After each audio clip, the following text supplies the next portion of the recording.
नमस्कार, मैं हूं विशाल शर्मा। आप सभी का स्वागत है और आप देख रहे हैं A to Z crime news, सच के सिवा कुछ नहीं। आज पूरे देश में यह चर्चा का विषय बना हुआ है कि मुस्लिम औरतों का हिजाब पहनकर स्कूल या कॉलेज जाना उचित है या नहीं है। इस मुद्दे को उठाने का समय और स्थान किसी ब्रिलियंट राजनीतिक वैज्ञानिक का काम है। कर्नाटक में उडुपी जिले से सुनियोजित ढंग से इस मामले को हवा दी गई है। इस मामले को एक विशेष राजनीतिक पार्टी पिछले 2 महीने से गर्म करने में लगी थी। इससे यह जाहिर होता है कि यूपी का चुनाव कितना ज़्यादा महत्वपूर्ण है, क्योंकि टारगेट यही चुनाव ही था और है।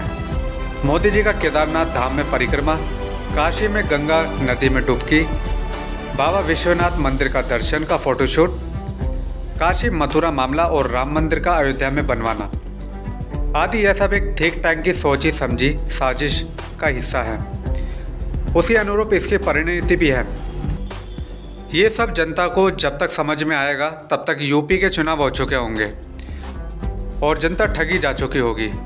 इस मामले को अब और तेज़ी से फैलाया जाएगा कि गोदी मीडिया का भुगतान भी बढ़ाया जाएगा, क्योंकि पहले चरण के चुनाव में रुझानों ने हमारे प्रधानमंत्री और चाणक्य अमित शाह की एकदम रातों की नींद हराम कर दिया है।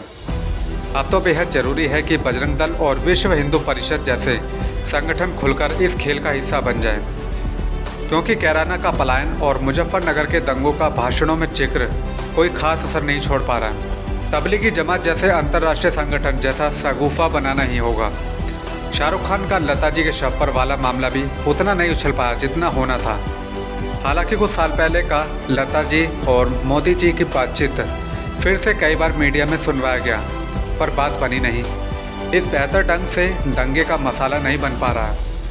हालांकि पिछले ही साल दिल्ली दंगों का जिक्र और कपिल मिश्रा जैसे लोगों की भूमिका जग जाहिर हो चुकी है, इसलिए पुराने दंगों से सिर्फ डरा जा पा रहा है और कहा जा रहा है कि बीजेपी को वोट दो वरना यूपी में भी केरल, कश्मीर और बंगाल हो जाएगा।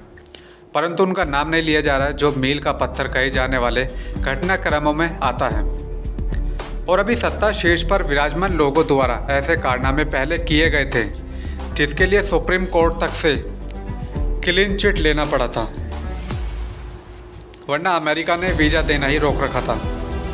जैसे गुजरात दंगों और गोधरा कांड को भी भुला दिया जा रहा है। सिर्फ कुछ ही मामलों को जनता के बीच लाया जाना भी एक विचारणीय तथ्य है।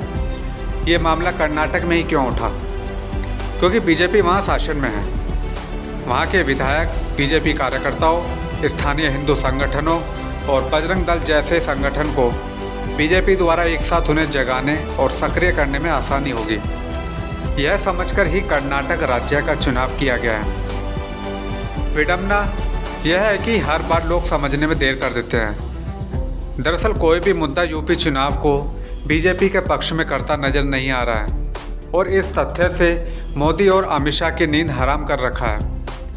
ये लोग भीड़ तंत्र जीवी नेता हो चुके हैं। भीड़ न जमा हो तो ब्लड प्रेशर, दिमागी खराबी और बदहवासी जैसी बीमारियां घेर लेती हैं। रैलियों में नोट बांटने पर भी लोग इकट्ठा नहीं होते हैं, तो कभी वर्चुअल रैली करनी पड़ रही है, कभी मौसम खराब हो जा रहा है तो जहाज उतर नहीं पा रहा। तो ये सब तो जहाज डूबने के लक्षण हैं। ऐसी स्थिति में लोग वोट क्या खाक देंगे? यदि भारतीय संविधान में सबको समानता का अधिकार अनुच्छेद 25 में है, तो हिजाब का विरोध क्यों? सिर्फ मुस्लिम लोगों का ही विरोध क्यों? कल को सरदारों की पगड़ी पर भी आंदोलन क्यों नहीं हो सकता है? सिर्फ चुनाव के समय ही विरोध क्यों? जब 80 और 20 पर बात नहीं बन रही है तभी ये विरोध क्यों? जब ओवैसी को भी लोग सुन रहे हैं, भीड़ जुट रही है, तभी यह विरोध क्यों?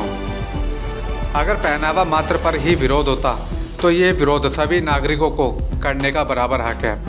जब एक बीजेपी के नेता को देश का उपराष्ट्रपति बनाया गया तो उन्होंने लुंगी में शपथ लिया था। क्या किसी मुस्लिम ने बोला कि विश्व के सबसे बड़े लोकतंत्र के मंदिर में ये आदमी लुंगी में क्यों आया? योगी जी तो 25 साल से विधानसभा और लोकसभा में अपने धार्मिक रंग, भगवा रंग व वस्त्र और लुंगी में ही विचरण कर रहे हैं, तो क्या किसी ने विरोध किया? मुस्लिम महिलाओं के सर ढकने पर बवाल काटा जा रहा है। क्या किसी मुस्लिम ने योगी जी के सर चमकाते रहने पर विरोध किया? आरएसएस जो कि 15 अगस्त और 26 जनवरी पर देश का तिरंगा झंडा नहीं फहराता है, तो किसी ने विरोध किया? राष्ट्रगान को नहीं मानता। देश की आज़ादी में इस संगठन का एक भी आदमी शहीद नहीं हुआ, क्या किसी ने विरोध किया? कर्नाटक के government pre college of ladies Udupi में बुर्का पहने हुए लड़की का अल्लाह अकबर बोलना गलत है, तो क्या पीछे पीछे सैकड़ों की संख्या में सुनियोजित आधे छात्र और आधे बजरंग दल के लड़कों का जय घोष सही है? यही वे लोग हैं जो अभी 14 फरवरी को डंडा लेकर वैलेंटाइन डे मनाने वाले प्रेमी युगल को सरे राह बेइज्जती करेंगे। क्या वह सही है? अगर हिंदू महिला मंगलसूत्र पहन सकती है तो मुस्लिम महिला हिजाब क्यों नहीं? इस पर मुस्लिम महिला का विरोध जताने का अधिकार है या नहीं? कर्नाटक के उस स्कूल ने कार्यालय आदेश निकालकर मुस्लिम लड़कियों को हिजाब में क्लास में बैठने पर रोक लगा दिया है। मामला कर्नाटक हाई कोर्ट में भी गया है। इस मामले में सिम्मी जैसी संस्था से जुड़ी संस्था कैंपस फ्रंट ऑफ इंडिया की भी एंट्री हो चुकी है, जिसको बैन करने की कवायद सरकार में चल रही है। स्थानीय विधायक रघुपति भट्ट भी इस मामले में कूद चुके हैं। इस मामले को हाईलाइट करने और प्रचार प्रसार के लिए सुप्रीम कोर्ट में भी मामला गया, जहां इस पर सुनवाई से मना कर दिया गया, क्योंकि हाई कोर्ट में मामला लंबित है और कर्नाटक हाई कोर्ट ने धर्म के नाम पर शांति भंग करने की अनुमति किसी को नहीं देने का फरमान सुनाते हुए स्कूल कॉलेज खोलने का आदेश दिया है और पूर्ण फैसला आने तक कोई भी ड्रेस कोड लागू किया जाए, ऐसा कहते हुए 14 फरवरी को फिर से सुनवाई करने की तिथि मुकर्रर की है। इससे साफ जाहिर है कि जो सरकार चाहती है वही फैसला अभी हो रहा है, इसलिए शांति बनाए रखिए।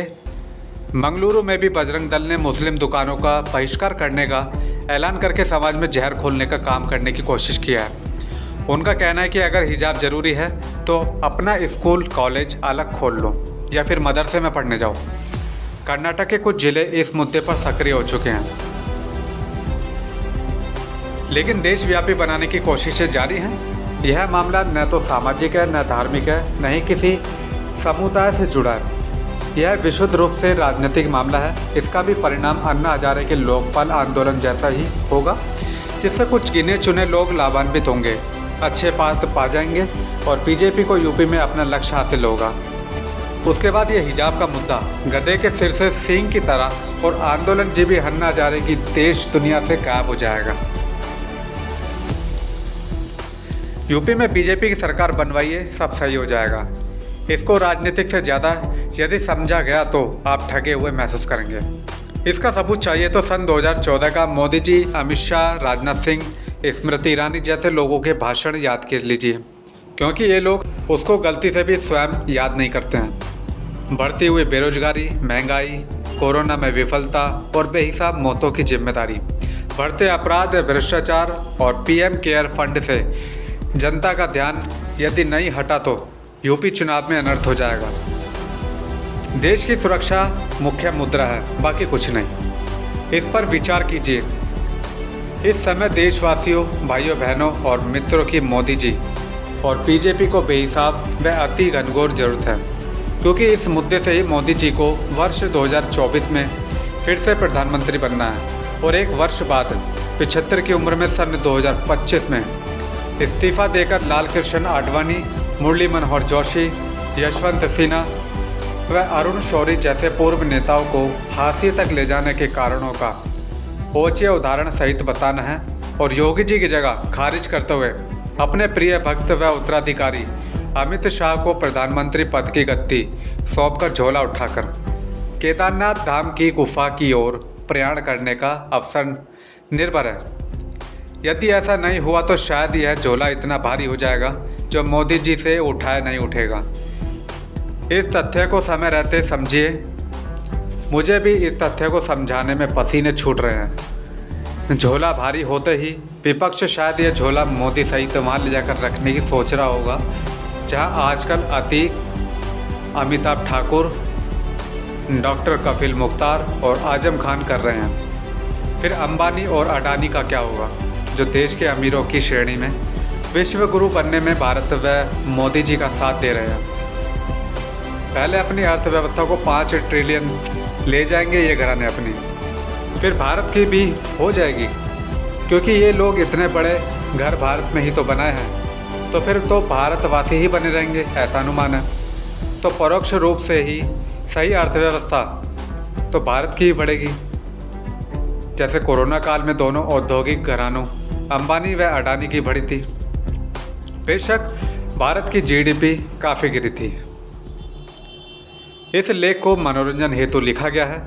इसका संबंध किसी जीवित व संवेदनशील व्यक्ति या नेता से नहीं है। Report Devendra Kumar, bureau head A to Z crime news, Gorakhpur.